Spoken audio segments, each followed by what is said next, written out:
All right, this should be fun. Now we're going to talk about numerical integration or using Riemann sums to approximate an integral or approximate an area. So a Riemann sum, I mentioned this back down the line, but for those of you who forget or haven't watched the videos, that's just the sum of areas of rectangles. And it will approximate a definite integral. So if you remember back to the pond question, to find the area of this pond, or to approximate the area of the pond, you can just add up all these rectangles, and that would be a good approximation. So that's all you're doing. So I guess the first question is, why would we want to do this? Why would we want to approximate an area when we have a definite integral that will do it for us? And the answer to that question is sometimes you can't integrate functions. And the better answer is sometimes you don't have a function. Sometimes you just have a table of values. And we will look at that in a bit. So first we're going to figure out how this works and why it does work.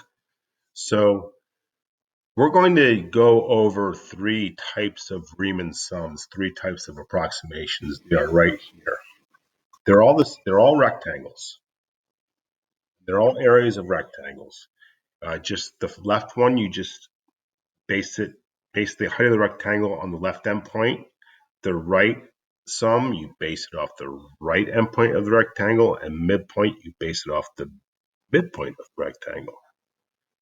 So we're going to show how that works by approximating this integral using a Riemann sum approximation. Now, we already know that this integral, you can get it from a calculator or Wolfram Alpha, or just do it, is 8/3 or 2.667. Now we're going to approximate it, which seems like it's going backwards, but you'll see why we're doing it.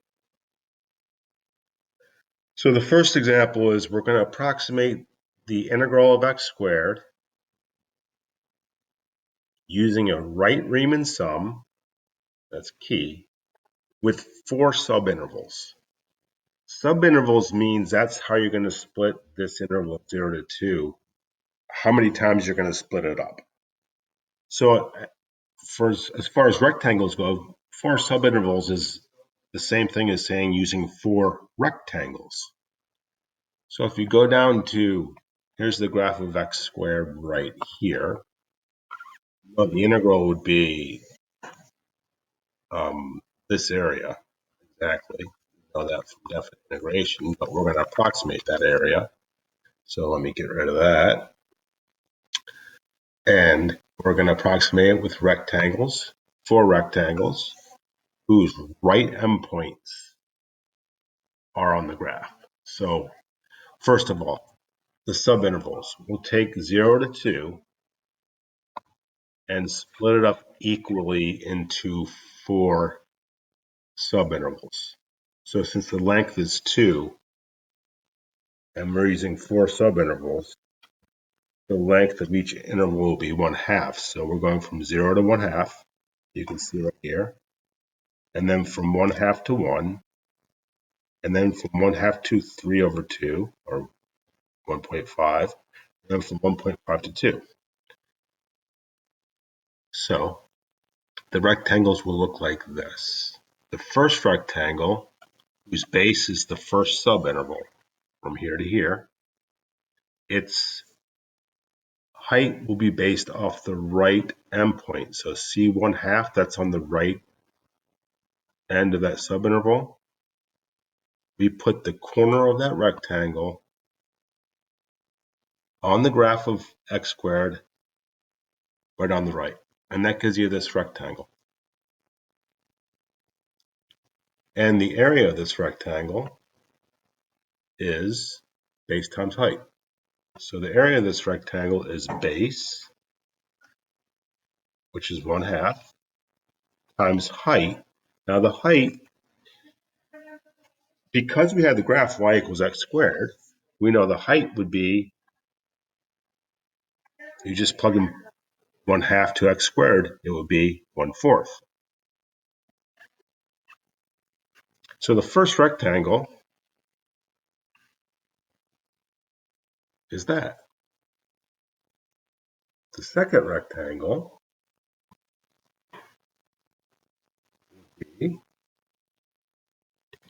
we're going to put it here now.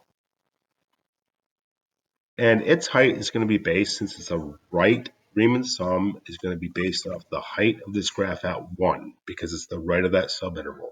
And that would look like this. Here's the second rectangle.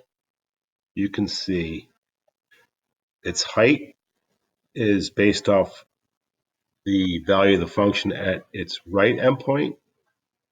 So this would be 0.5 is the width times 1 is the height. And so on. The next rectangle is this next interval from here to here. If you draw the rectangle there and base the height off the right endpoint, which is where that 3/2 is, it would look exactly like this. You see how the corner is up on the graph? That's important because we know that height then is 3/2 squared, or this height is 9/2. So the area of this green rectangle is base 1/2 times height 9/2. I screwed up. I'm so sorry. I'm sorry. Shoot. I'm not going to restart because this is too long. 3/2 squared is 9/4. My mistake. 3/2 squared is 9/4. Sorry about that. I'll take the huge -1 there. And then we have one more rectangle to go. And then, so clear that. The last rectangle is now based off that endpoint.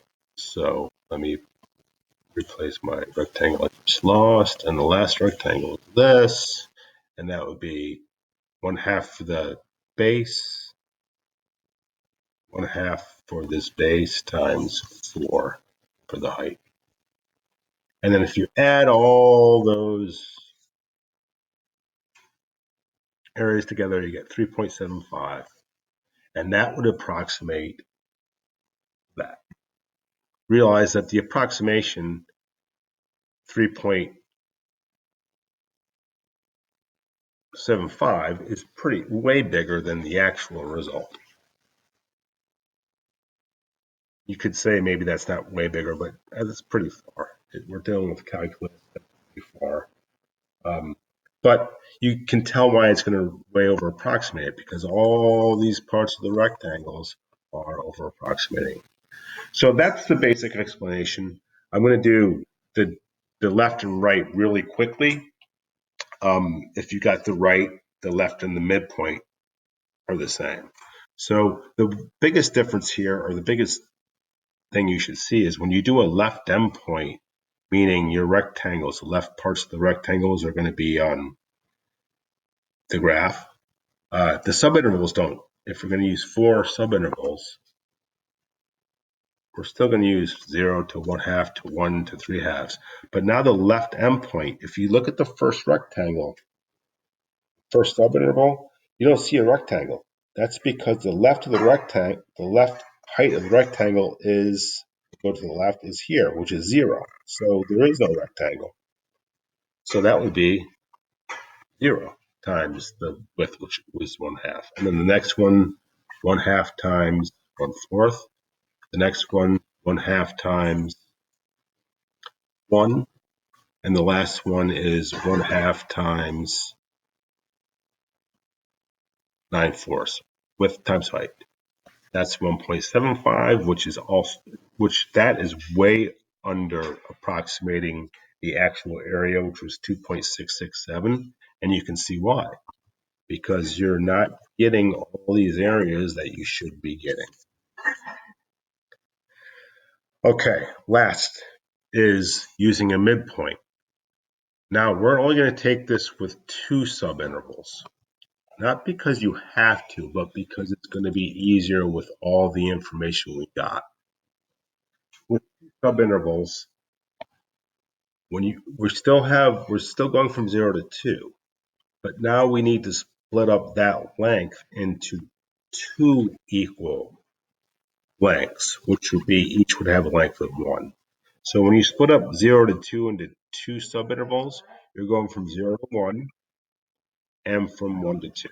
So I'm only going to use two rectangles here, but I am going to use the midpoint, which means the height of the rectangle is based off the middle point of the interval. So from 0 to 1, the middle is 1/2. So you see the rectangle is only drawn as high as 1/2. So now the length is 1 and the height is 1/2 squared, which is 1/4, or 0.25. The second rectangle, its length is 1 and its height is that height. Because this is x squared, that would be 3/2 squared, which is 9/4, or 2.25. So it would be length or width 1 times height, which is 2.25, and you get 2.5. Now we use two fewer rectangles for the midpoint, but look at the approximation. It's much, much closer to the actual integral because in this case, we over-approximated and under-approximated. Over-approximated, under-approximated. And those over-under approximations tended to cancel each other out. So we got closer to the actual thing. Now, the first question you might be asking yourself is, so if the midpoint approximation is so much better than left and right, why are we using left and right in the first place? And the answer to that question is it's only better because this graph is always increasing. Graph is always increasing like that. The midpoint will always be better. But a lot of times we don't know what the graph looks like. It could do this. So any one of the three in that case could be the better approximation. So hopefully that wasn't too long, but yeah, that's what it takes. Sorry. And I want you to watch the next video because I'm going to show you the same thing, but I'm going to break it up into a tabular method. We're going to use tables instead of the graphs, and that might make more sense to you. So before you throw your hands up and say this makes no sense, it's too conceptual, also watch the next video and look at it that way. Contact me if you have any questions, please.